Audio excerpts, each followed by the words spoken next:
The drama triangle. All of us can find relationships challenging to manage, and sometimes relationships can have a lot of drama and stress. These can leave you feeling drained, unhappy, and frustrated. It can affect your mood, which in turn affects how you behave. A lot of drama in a relationship can be the main source of stress and unhappiness. One way of looking at reducing drama in your relationships with partners, family, or even friends is looking at the drama triangle. The drama triangle will help us understand how conflict arises and the part we play in it.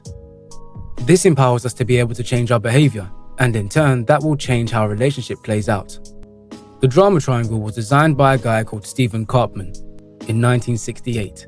It involves 3 different roles.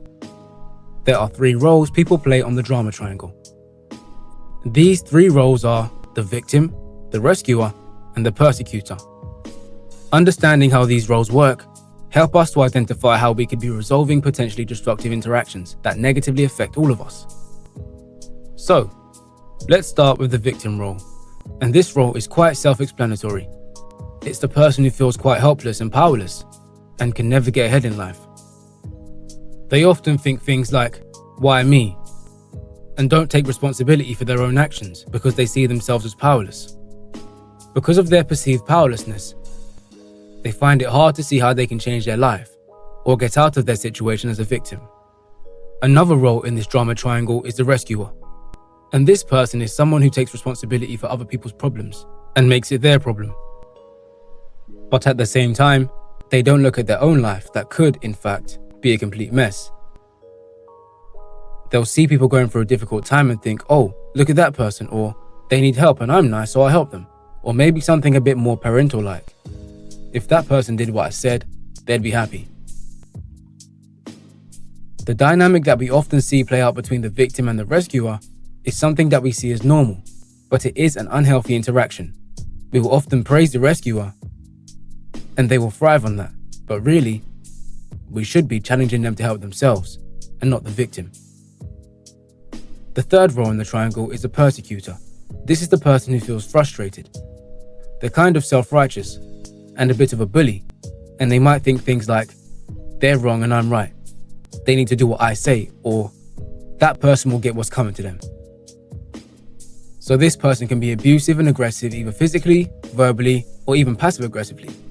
They lack empathy for others because they see themselves as in the right, and the others as in the wrong. It's important to recognize that in the triangle, each of these roles move between each other. So the rescuer can become the persecutor, or the persecutor can become the victim, or the victim can become the persecutor. This happens a lot in domestic abuse. For example, a man could be the persecutor and be abusive to his wife. She's the victim of his abuse, but after the incident, could then switch over to being the victim, crying, saying sorry, and making it out that he is actually a victim, and making him feel powerless so that he does not take responsibility for his abusive behavior.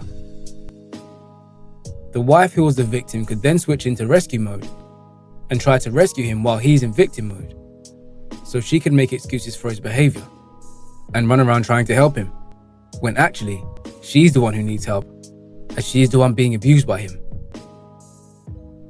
So they all move around, and people can be all of these at times. Another concept that's important to understand when talking about the drama triangle is the idea of the starting gate. We tend to have this one role that we naturally enter to. For instance, one person might go straight to the victim role, where someone else might jump straight into the rescuer role. Our starting gate role is what we see as our own identity. It's how we define ourselves. But inevitably, we all end up in the victim role, feeling powerless and helpless and unable to do anything. To avoid drama in our relationships, it's essential to work out strategies for how to get out of this drama triangle. For victims, some strategies are: if we're in the victim role, we need to become a survivor rather than a victim. That's why you hear domestic abuse support groups telling women to call themselves survivors rather than victims, as it's more empowering. To do this, we need to think like a problem solver and ask ourselves questions like, what do I want? And what steps can I take to get what I want? Be more positive and think about good things. We can make a note of it in a calendar or diary. Ask yourselves questions like, what are 3 good things I'm grateful for today? Or at the end of each week, you could ask yourselves, what did I achieve this week? If you are the rescuer, some strategies are: you need to think of yourself as a teacher or a coach rather than a rescuer. Empower them to solve their own problems rather than rushing to solve them yourself. You can ask them things like, what is it you want to see happen? Or, what do you think you can do to change this? Boundaries are needed. Setting boundaries around the time that you are able to listen and let them know that it's important.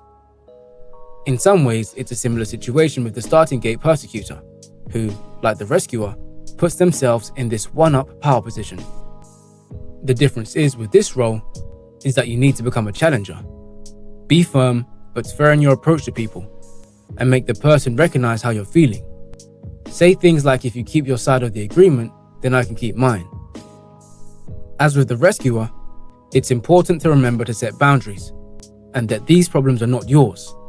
Plus, the other person may not even think they have the problem. It is your perception that they do.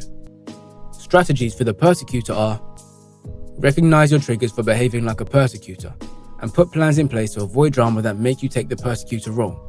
So this might be taking time out from arguments when you feel you may say or do something harmful to the other person. Take responsibility for your behavior as a persecutor, and do not move into the victim role to avoid taking responsibility.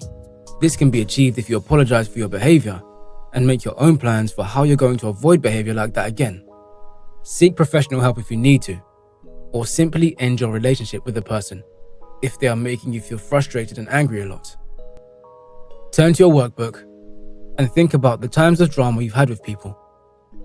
Write down what roles you've played in the triangle and the other people. Have you been a rescuer, persecutor, or a victim before? How could you change your behavior so you could avoid the drama triangle? So in summary, this triangle will help you identify where you are in the drama and who your behavior feeds into the drama. By freeing yourselves from this triangle, you're able to have happier, healthier relationships with people. You won't feel so drained and powerless, and you'll also be able to identify toxic relationships that you may be better without.